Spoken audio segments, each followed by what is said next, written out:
Sourate 92, la nuit, al-Layl, pré-égérienne. Bismillahir-Rahmanir-Rahim. Au nom de Dieu, le très miséricordieux, le tout miséricordieux. Wal-layli idha yaghsha. Par la nuit, quand elle enveloppe toute chose. Wan-nahari idha tajalla. Et par le jour, quand il manifeste son éclat. Wama khalaqa adh-dhakara wal-untha. Et par celui qui a créé le mâle et la femelle. Inna sa'yakum la shatta. Vos efforts sont en vérité divergents. Fa amma man a'ta wattaqa. Quant à celui qui donne et craint Dieu Wa saddaqa bil husna. et déclare vrai la plus belle récompense, Fasanuyassiruhu lil yusra. nous lui faciliterons de suivre la voie la plus facile. Wa amma man bakhila wastaghna. Et quant à celui qui est avare et se dispense de la récompense de son Seigneur Wa kadhaba bil husna. et traite de mensonge la plus belle récompense, Fasanuyassiruhu lil usra. nous lui faciliterons de suivre la voie la plus difficile. وما يغني عنه ماله إذا تردى. Et à quoi donc son bien lui servira-t-il quand il mourra? Commentaire, sens des expressions et explications. Par la nuit, quand elle enveloppe toute chose, Dieu prête serment par la nuit quand elle couvre Yaghsha, le jour de ses ténèbres, comme cela est dit plus explicitement dans la sourate 7 au verset 54, il couvre Yughshi, le jour de la nuit. Et par celui qui a créé le mâle et la femelle, comme nous l'avons mentionné dans la sourate précédente, le pronom ma, ce que, prend ici le sens de man, celui qui. Une traduction littérale donnerait en effet ce qui a créé le mâle et la femelle. On a estimé ainsi que le pronom renvoyé au Créateur, l'usage de ma au lieu de man, comprend un sens descriptif qui permet de souligner le pouvoir et la grandeur de celui qui a créé cet ordre, selon le cheikh Makhlouf. Une autre interprétation considère que ma sert à substantiver le verbe qui suit, ma masdariya.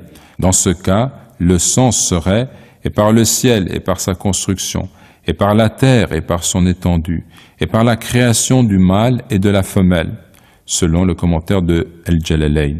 Le verset nous renvoie à Adam et Hawa, Ève, ou à toutes les catégories comprenant les deux sexes dans les règnes animal et végétal.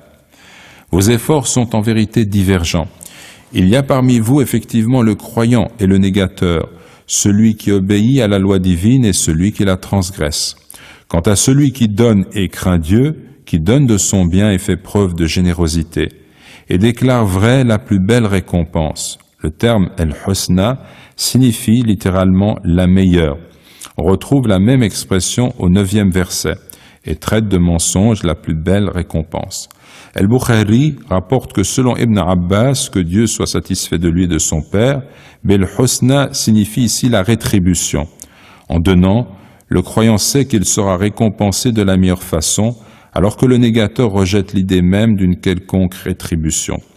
D'après Abu Huraira, le prophète sallallahu alayhi wa sallam a dit « Il n'est point de jour où les adorateurs se lèvent au matin sans que deux anges descendent. L'un dit « Ô Dieu, donne à celui qui fait aumône de son bien une compensation conséquente. » Et l'autre dit « Ô Dieu, anéantis le bien de celui qui se montre avare. » Rapporté par Al-Bukhari. Selon Al-Jalalayn, Al-Husna n'est autre que la profession de foi monothéiste. La ilaha illallah, il n'y a de Dieu que Dieu. Ou encore, Al-Husna désigne l'islam, en tant qu'il constitue la meilleure des voies. Le terme peut également avoir le sens de la meilleure des destinations, c'est-à-dire le paradis, selon Al-Khazin. Nous lui faciliterons de suivre la voie la plus facile, Al-Yusra, c'est-à-dire le paradis selon Al-Jalalayn. L'expression signifie plus généralement que Dieu ouvre aux croyants la voie qui conduit au paradis en lui facilitant l'accomplissement des bonnes actions. Et quant à celui qui est avare et se dispense de la récompense de son Seigneur, istarna, se dispenser, s'enrichir, renvoie l'homme qui est satisfait de ce qu'il possède et pense ainsi se suffire à lui-même, n'attendant rien de son Créateur. Nous lui faciliterons de suivre la voie la plus difficile, el-usra, la plus difficile, c'est-à-dire l'enfer. selon El-Jalalayn. L'expression volontairement ironique signifie que Dieu ne le privera pas des occasions tant recherchées de faire le mal. Et à quoi donc son bien lui servira-t-il? Dans le sens, en quoi lui sera-t-il d'un quelconque secours? Ma peut avoir un sens interrogatif qui correspond à notre interprétation. Mais le terme peut aussi exprimer la négation. Il est possible de comprendre en effet, et son bien ne lui servira à rien quand il mourra, selon El-Okbari. Quand il mourra, selon Mujahid, taradda signifie mourir, d'après El-Bukhari. Un autre sens possible, taradda signifie tomber dans l'abîme de l'enfer. Quelques enseignements. Premièrement, la générosité est une qualité que l'islam affirme particulièrement, parce qu'elle est l'indice d'une foi authentique. Le croyant sait qu'il trouvera la récompense de ce qu'il a pu donner. L'avarice révèle au contraire une âme mesquine, attachée à ses deniers comme si son avenir dépendait du moindre centime. Deuxièmement, ces versets montrent que l'homme est libre de choisir entre le bien et le mal. Il doit agir et ne peut en aucun cas prendre le prétexte du destin qui lui est imposé pour se disculper. Les hadiths le confirment de façon éloquente. D'après Jabir ibn Abdullah, Suraqa ibn Malik demanda au messager de Dieu, quel est le sens de notre action? Est-ce que tout est déjà accompli ou bien commençons-nous chaque fois une action nouvelle? Le prophète sallallahu alayhi wa sallam répondit, plutôt tout est déjà accompli. Suraqa reprit alors, à quoi bon l'action dans ce cas?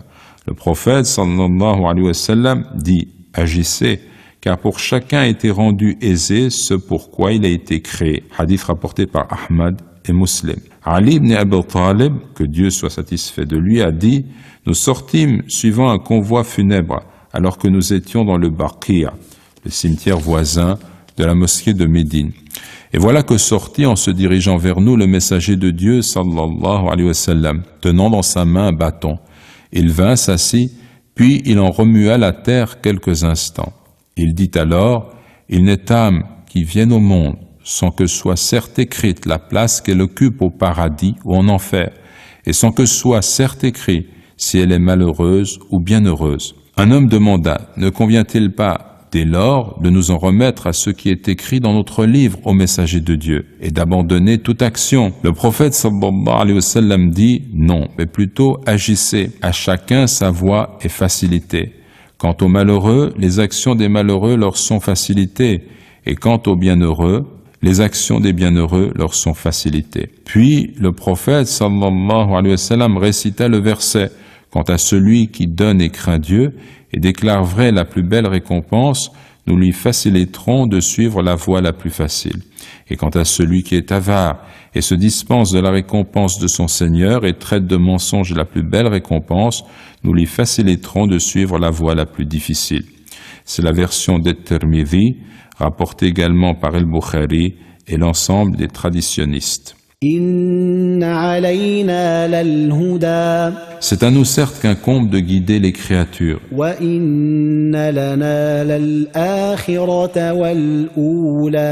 Et c'est à nous certes qu'appartiennent la vie dernière et la vie première.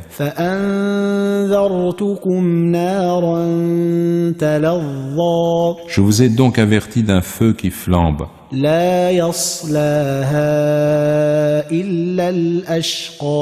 Dont n'aura à supporter la chaleur que le plus misérable,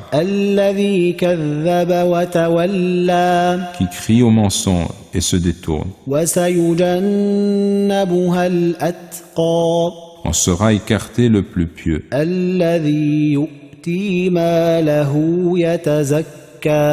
qui donne son bien afin de se purifier.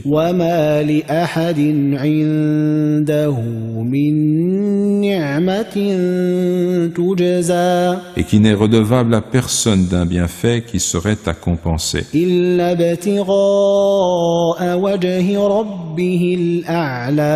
Sinon recherchant le visage de son Seigneur le plus haut. Et certes, il sera bientôt satisfait. Commentaire sans des expressions et explications. C'est à nous certes qu'incombe de guider les créatures, textuellement qu'incombe la guidance, el-huda, la bonne direction. Et c'est à nous certes qu'appartiennent la vie dernière et la vie première, l'au-delà et la vie présente, ici-bas. L'islam enseigne que la foi ne nous oblige pas à renoncer au bien et au plaisir légitime.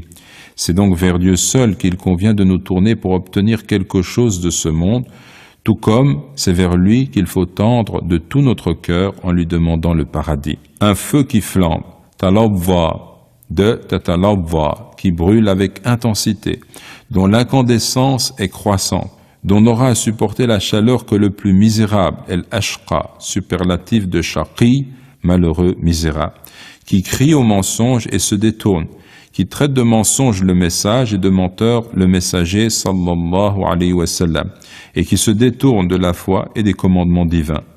On sera écarté le plus pieux, el-atqa, superlatif de et-taqi, le pieux, qui donne son bien afin de se purifier, qui n'agit qu'en vue de Dieu, avec un cœur qu'il rend ainsi pur et sincère, et non pas par ostentation ou pour acquérir une quelconque réputation, et qui n'est redevable à personne d'un bienfait qui serait à compenser.